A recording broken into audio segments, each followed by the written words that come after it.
Never go to the second location. Always trust your gut.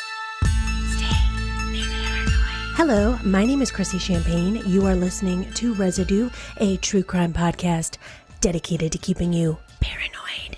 Residue is not just another true crime podcast, but a necessary tool for those who want to understand the dangers lurking in the real world. Residue is created, hosted, edited, researched, written, and produced by me, Chrissy Champagne. So thank you for joining me here today. You can follow Residue on Instagram at Residue Podcast, Facebook at Residue A True Crime Podcast, or TikTok at Residue Podcast. And also, the greatest thing that you can do for any podcast that you love is leave a 5-star review or just share the episodes, share the social media post. I am so thankful to have all of you here today. I know that you're waiting for me to sing. Now listen, guys, I couldn't find a song with the word follow in it. But today, while I was cleaning, I was dancing around to a little Lady Gaga. So I thought, why don't I just start singing songs that I enjoy, that I love, songs that are stuck in my head that day. I'm always going to do these in one take, so please don't judge me, but you're giving me a million reasons to let you go. You're giving me a million reasons to quit the show, but I'm giving you a million reasons, about a million reasons to follow Residue. Just hit that follow button. Oh my God. I'm going to look back at these and just want to crawl into a hole. But did you guys follow? Thank you. Okay, Reza Crew, guess what? I really can't stand these Diane Downs episodes because I'm like basically living and breathing this woman for the past 2 weeks, and I'm about done with it. So if you have not listened to part 1, go back and listen to Small Sacrifices part 1 and then come back here because we are about to get down with part 2. And I'm very happy that I am almost done talking about this woman. So, as you all know, listener discretion is advised.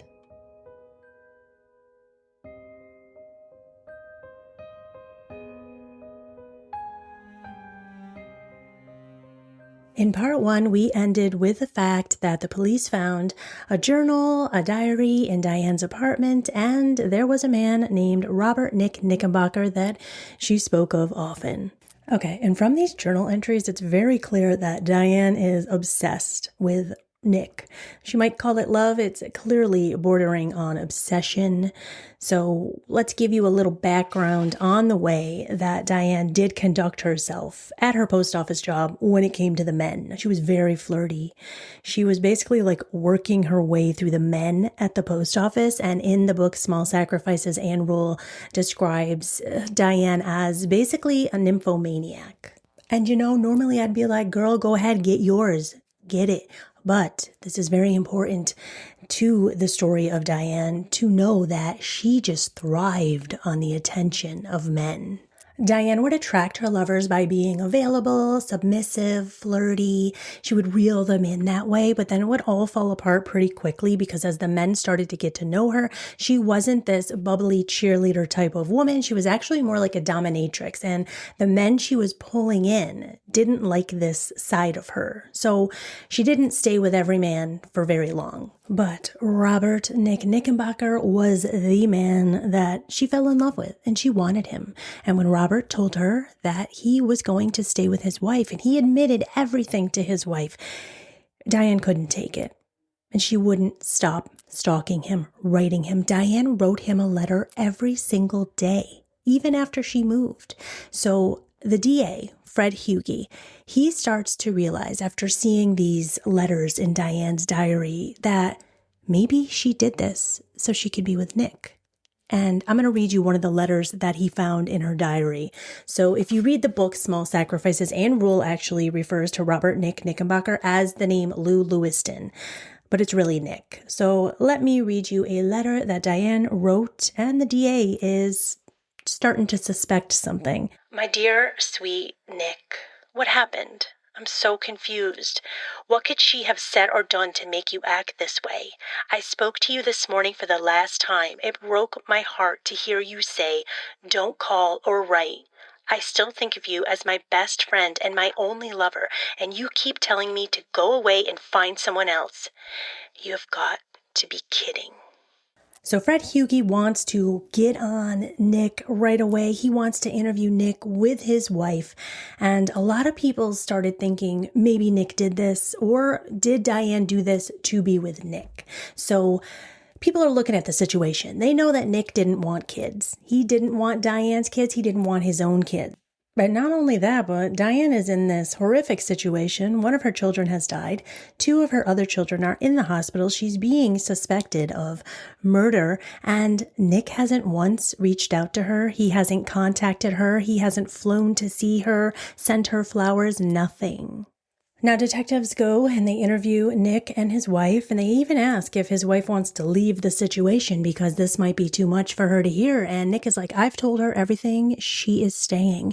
He tells stories about how he just wanted this to be a fling, and if her kids were ever around, he wouldn't see her because he wasn't getting that deep into a relationship with her, and this was purely sex to him. That is until his wife discovered that she may have an STD, and Nick had to tell her what was going on.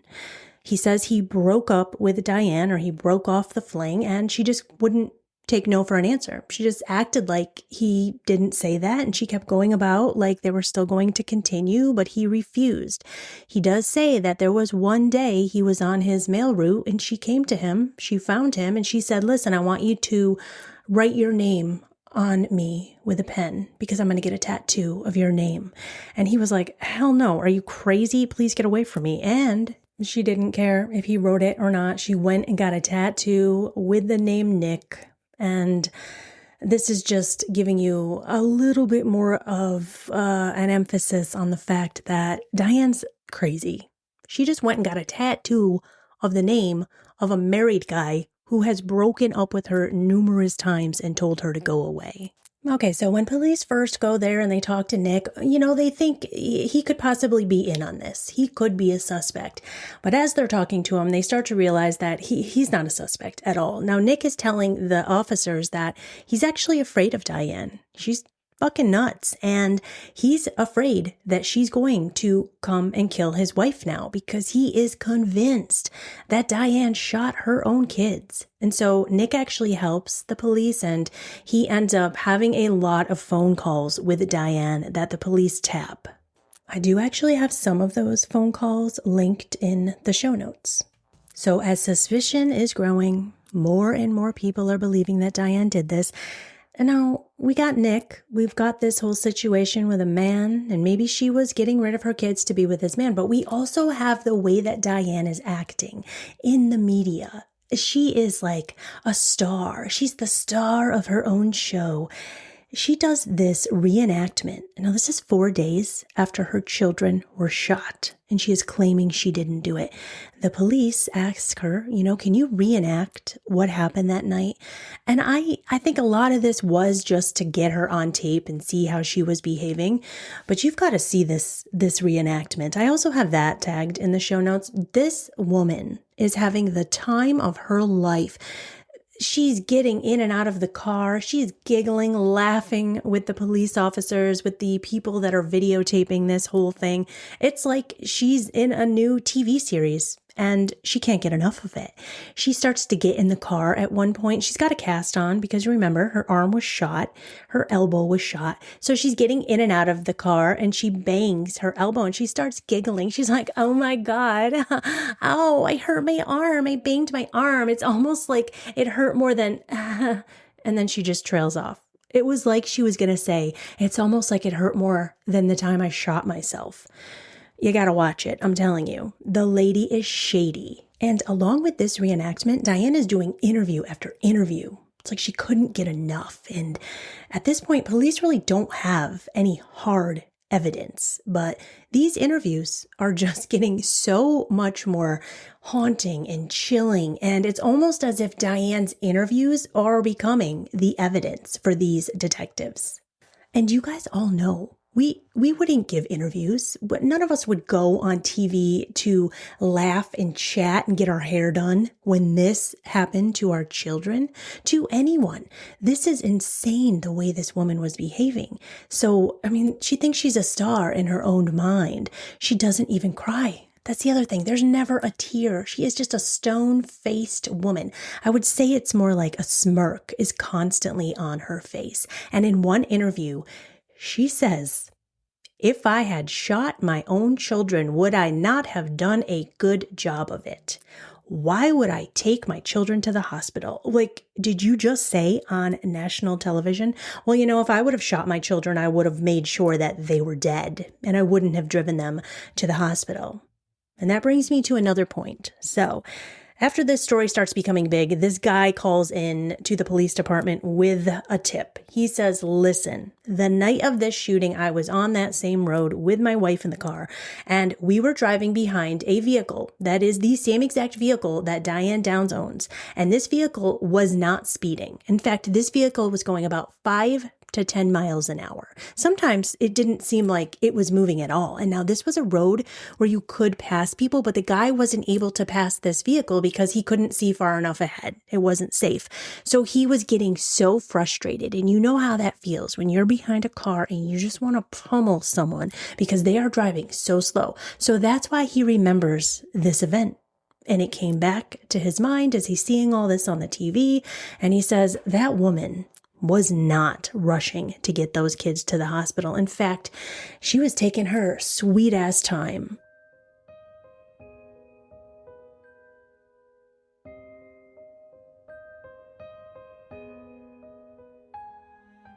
During this whole investigation, the children are still in the hospital. Christy, Danny are still trying to recover. And the DA, Fred Hughey, he is with them all the time. He is by their bedside. He is making sure that these children are going to survive. It comes to a point where Christy's actually able to leave the hospital first. And she still has a speech impediment. And she ends up having this speech impediment for the rest of her life. So Christy is placed in a temporary foster home where she began to thrive. But she got really excited when she found out that her brother Danny was also going to be able to leave the hospital. And although Danny would be paralyzed from the waist down, Danny would join Christy in the same foster home, and they had a wonderful support system there. And this was really lifting Christy's spirits. Detectives knew that Christy, being 8 years old, she knew what happened. She saw what happened. They knew that she could tell them something, but nobody wants to pressure Christy. She's gone through hell. She's finally recovering. She's in a home where she's being loved. And Christy is slowly starting to open up. Before Christy left the hospital, as she was recovering, she would get visits from Diane. Now, nurses would always be present, and the nurses would say that whenever Diane walked into the room, Christy's heart rate would just spike. She seemed completely different. She was nervous. She was scared. She didn't want her mother to be around. You could visibly see it on her face.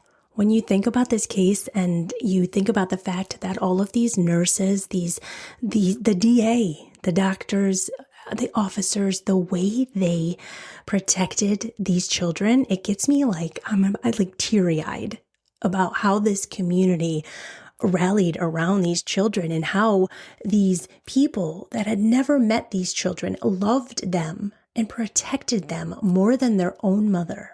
So during the time that the children were staying with their foster family, Diane was not allowed to see them. She was allowed to buy them gifts, buy them shoes, clothes, but she wasn't allowed to drop them off. Someone else would have to bring those things to the children. Christy starts therapy, and she starts off pretty slow. She doesn't really want to open up. She doesn't want to talk about what happened and what she saw. And the therapist, she says, "Christy, do you know who shot you?" And Christy says, "Yes, I do." And the therapist tells her, "Well, listen, I have this idea. So we will write down on a piece of paper. I'll give you a piece of paper. You write down who shot you, and then you fold it, and I won't read it until you're ready to let me read it. But if you're not ready, we'll throw the piece of paper into a fire and watch it burn together, and that's your secret. And you don't have to tell me until you're ready." And this goes on for a while. And while Christy's therapist is working on getting Christy to open up, the police are still interrogating Diane. They even bring her in for a 2-hour interrogation one day, and they notice that she changes her story quite a bit. She tells them, oh, wait, you know what? There were actually 2 attackers, and those attackers, they knew personal things about me. Like, they knew that I had a tattoo, and they knew my name, and they told me if you say anything about what happened, that they would come back and kill me. And in that interrogation, she's even telling police. She's like, I know who did it, and I'm going to get up and leave right now and never tell you who did it. I don't know how she thought that tactic was going to work, because if you knew who killed your kids, why wouldn't you already be at their house ready to pound their face yourself? I mean, she's the type of woman that just, she's so narcissistic that she thinks she's pulling one over on everyone. So at this point, it has been 9 months since Christy started therapy, and on this day in therapy, Christy is ready. She writes down who killed her sister, who shot her and her brother, and she puts it on the piece of paper, and she looks at her therapist and she says, I'm ready for you to open it. And when that therapist opens that letter, it reads, My Mom.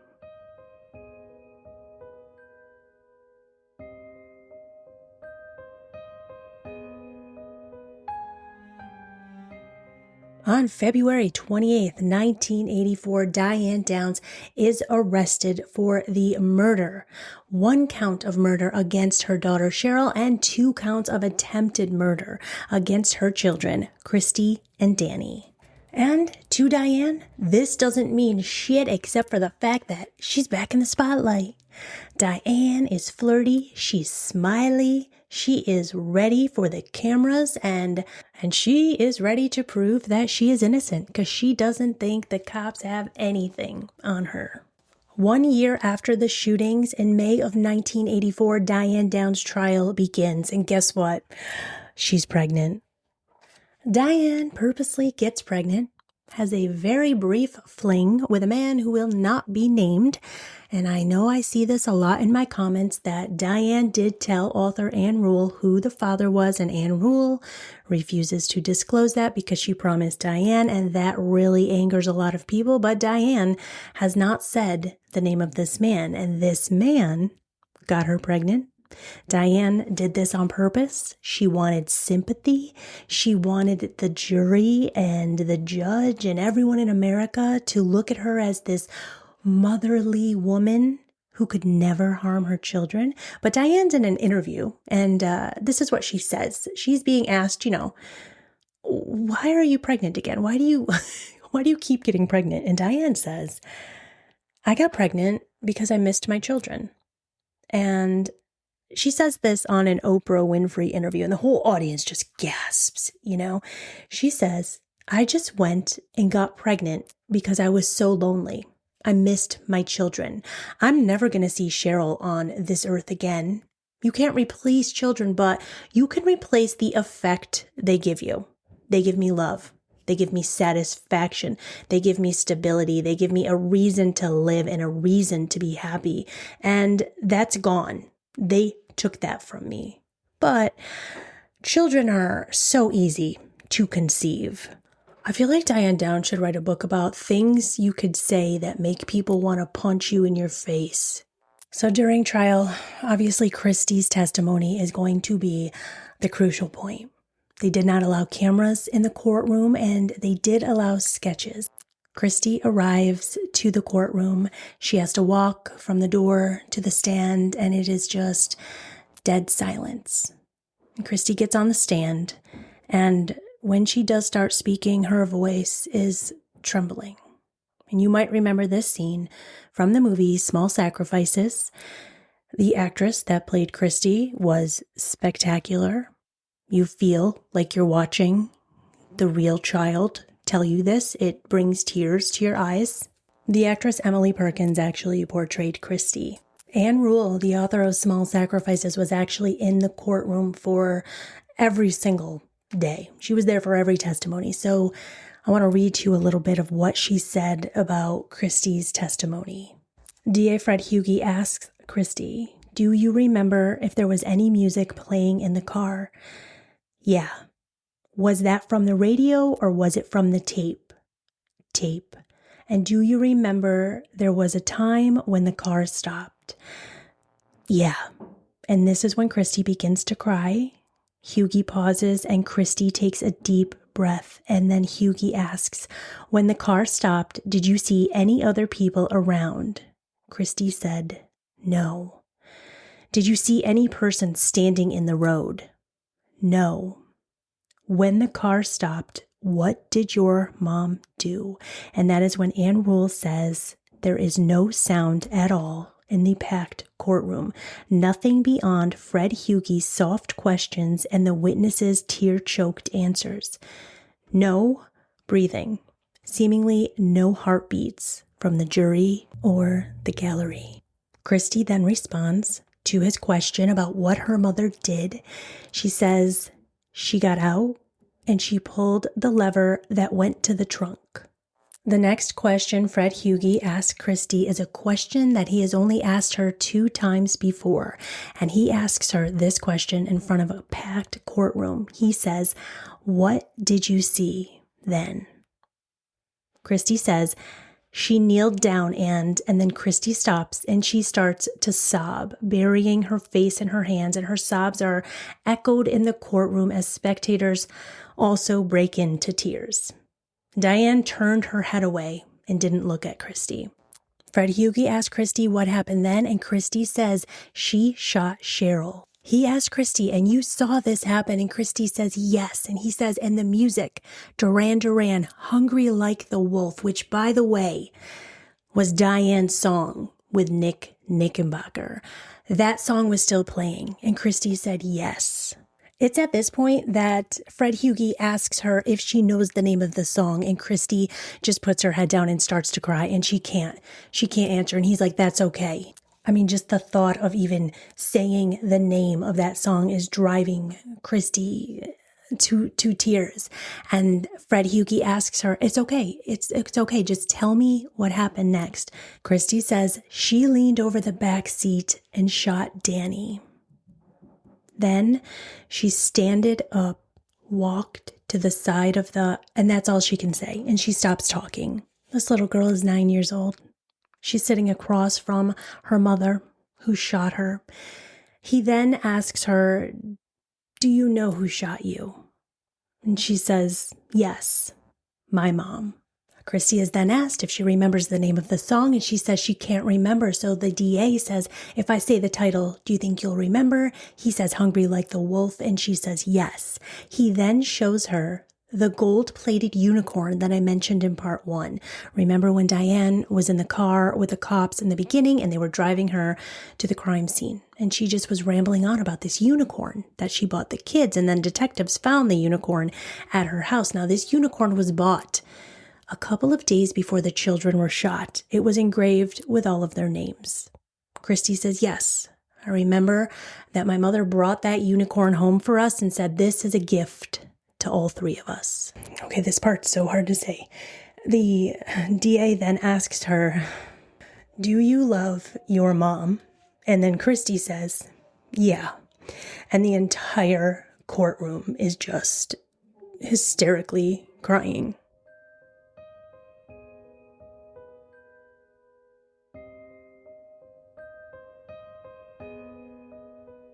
The jury, the judge, everyone in the gallery, they just witnessed this little girl go through hell on the witness stand. And over, they're asking her if she remembers the song that was playing. So there's a point, which is one of maybe the most haunting, chilling scenes in all of made-for-television history. A scene in Small Sacrifices that actually did happen in real life, in that courtroom for everyone to witness. They play the song, Hungry Like the Wolf. Not really sure why the song was played, but they're playing it. Now this little girl has just testified. All of this, everyone's crying. Duran Duran is playing, and Diane Downs has her pen in her hand, her pencil, and she's just tapping her foot, playing with her pencil like she's got drums in front of her, and she's getting down to some Duran Duran. after just witnessing all of that. Every single other person in that room is crying. And Diane Downs is having a little jam sesh. That is when Fred Hughey, the DA, Ryan O'Neal, in the movie Small Sacrifices, looks over at her in just disgust. Like, you monster. That jury witnessed everything, and so a verdict did not take long. On June 1984, they reached a decision. The trial lasted 6 weeks. There was over 500 pieces of evidence and a unanimous guilty on all 5 counts. Murder, attempted murder, assault, and you know what? Diane didn't show any emotion. She's heavily pregnant right now. She is 9 months pregnant. They thought she might even go into labor while she's in this courtroom. And 10 days after her conviction, before her sentencing, Diane delivers the baby.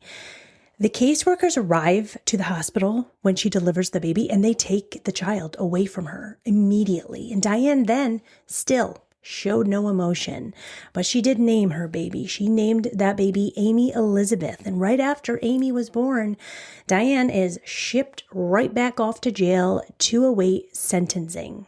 And while she is in jail, Diane is diagnosed with 3 personality disorders. She's a sociopath.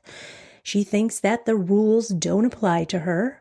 So she's diagnosed with antisocial personality disorder. She showed no remorse. She had no conscience about her crime. She's diagnosed with histrionic personality disorder, meaning she wants to be the center of attention. She always feels like she's on stage. She's playing a character. And then narcissistic personality disorder. She has an exaggerated sense of self-importance, and she believes she's entitled to whatever she wants, regardless of who gets hurt. And psychologists also noted that she regarded her children as objects, and she lacked empathy. At sentencing, Diane is sentenced to life plus 50 years. And I gotta let you know, Amy Elizabeth, the little baby that Diane delivered, she was adopted right away by a loving family.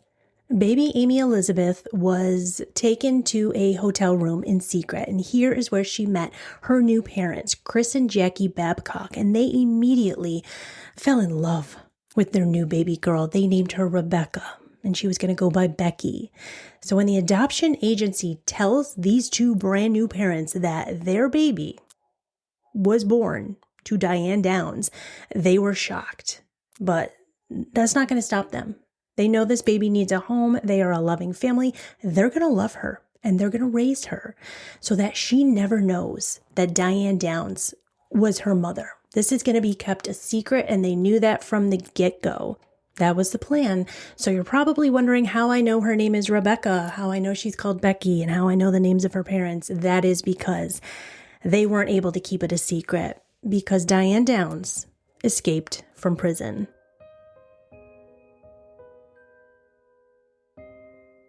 I mean, it never ends with this lady, you know? July 11th, 1987, Diane is in the Oregon Women's Correctional Facility. It is a Saturday morning. It's around 9 a.m. She's out in the exercise yard, and she takes her coat off. She throws it up on top of a barbed wire fence, and then she scales the fence. It's a 16-foot fence. She jumps down onto the other side, and then she hides under a car. She takes off her prison shirt so that no one recognizes a prisoner walking around, and then she hitches a ride with a couple, and they recognize her, and they help her, and they drop her off at 24th and State Street. It just blows my mind. She's dropped off at a family restaurant. This is all over the news. There is a manhunt in numerous states. They are freaking out. How did this woman get out of jail? So the Babcocks have to warn everyone in their lives. They think Diane's coming for her baby. They have to warn her preschool, her babysitters, everyone in their family, and they're losing their mind, frightened. Diane's on the run for like 10 days. So for 10 days, this family is under just high alert. The Babcocks are not the only ones on high alert. Diane might be coming for Christy and Danny. After Diane was sentenced, Christy and Danny were adopted by Fred Hughey and his wife. The prosecutor, who put their mother away for life, loved those children. He's the one that sat with those children in the hospital almost every single day. He and his wife adopted Christy and Danny. And now Fred Hughie's freaking out. He's like, she's coming. She's coming for her kids. That man sits in a chair facing his front door for the entire 10 days that Diane Downs is on the loose with a shotgun in his hand, ready to protect his children. So where is Diane Downs? She traveled on foot into town. There's an all-points bulletin. There's a massive manhunt. They notify the airport, the bus, the trains. This lady is not getting out of town. They've got everyone looking. They have wanted posters up in 14 states. They have a reward established. So they all fear that she's headed for the kids. But they were all wrong because Diane was only a few houses away from the prison that she was in. She was at a man named Wayne Seifer's house. She showed up on his doorstep. He says she showed up with no clothes on, and he was excited to see her. I mean, Wayne's a character. He's in a lot of interviews, and I'm going to tell you, I got a lot of questions for that guy, but here's what they find out. They go to the prison cell. They look through Diane's cell, trying to figure out what did she do? How'd she get out of here? And one of the detectives happens to notice a notepad in her cell, but it's blank. There's nothing written on it, but he picks it up and he notices there's indentations, like she was writing on one piece of paper, ripped that piece of paper out, took it with her, but she left a mark on the second paper below that. So he's reading it and it's a map. They find out that Diane got really close to her cellmate. The cellmate tells her, hey, listen, if you break out of here, my husband actually only lives a couple houses away and I'll draw you a map. So this was she like left them a map to where she was. And, they show up at the guy's house and the guy's like, I don't know, dude, this naked woman showed up at my house and she wanted to do it all day. So I let her in. I mean, my wife's been in jail. She's in there for life. I don't have anyone to have sex with. He says, I should have turned her in. It's just Wayne. Also, I think it's hilarious that woman in jail or prison totally trusted Diane Downs with her husband. Ooh. So obviously, every time Diane Downs is up for parole, she is, of course, denied. I mean, why do they even waste time giving her a parole date and talking to her? Okay, I'm so sick of talking about Diane Downs. I want to talk about Becky Babcock.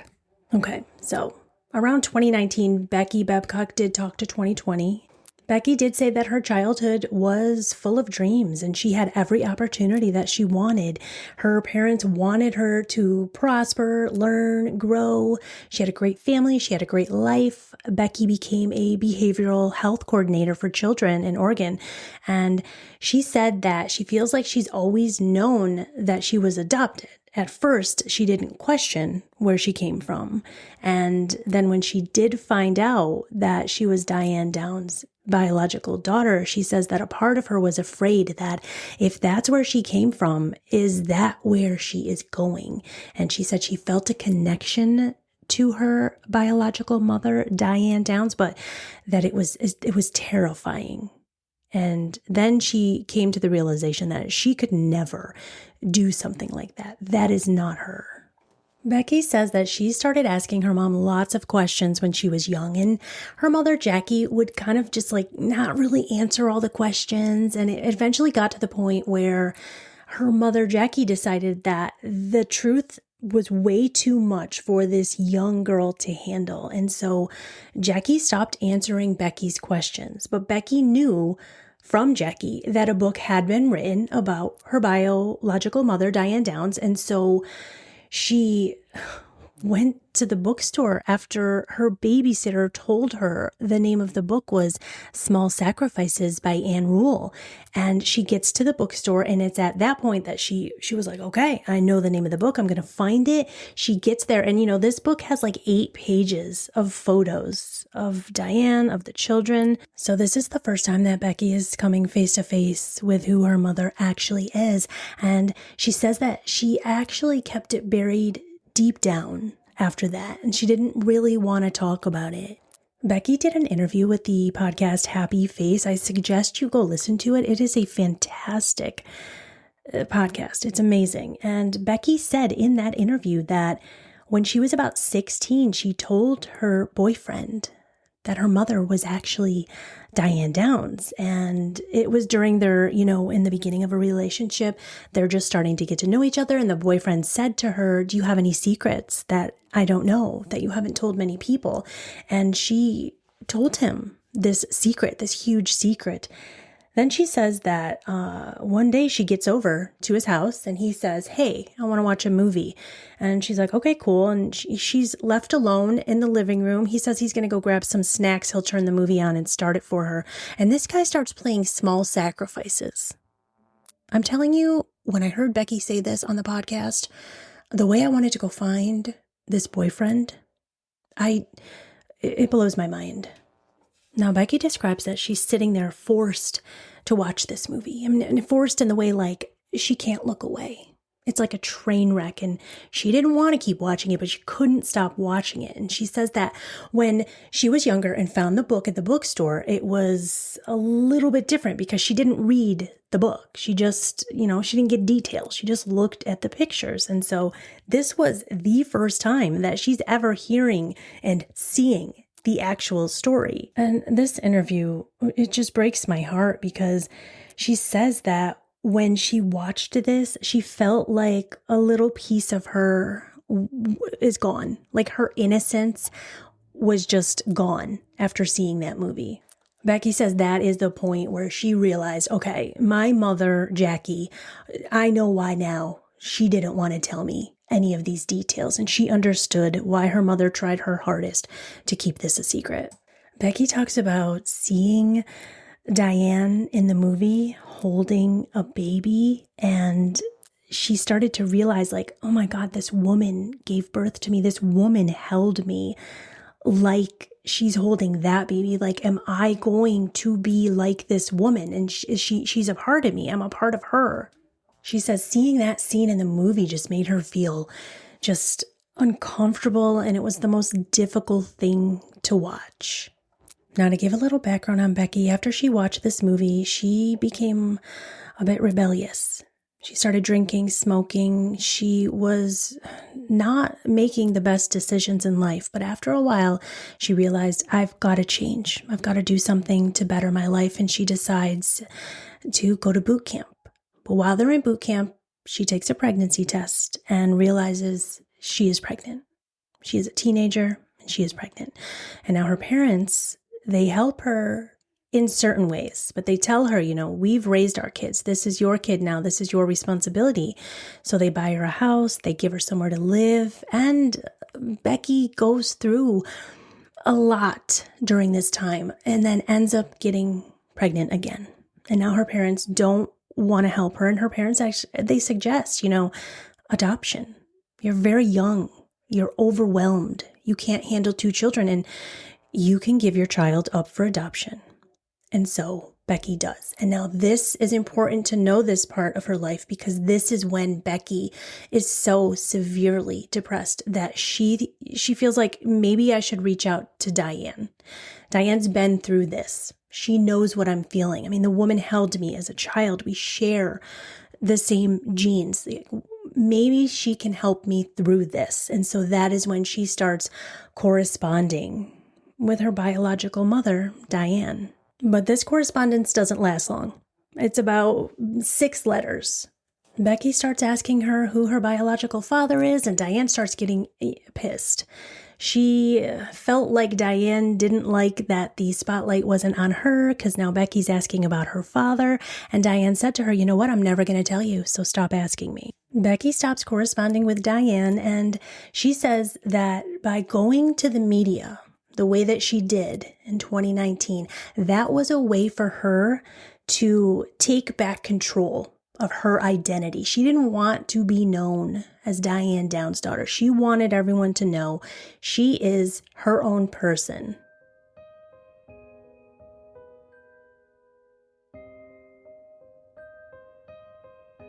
And that is the horrifying, chilling story behind the made-for-television film, Small Sacrifices. I'm going to leave you with one thing. It makes me so angry that Diane Downs is probably walking around that prison saying, Farrah Fawcett played me in a movie.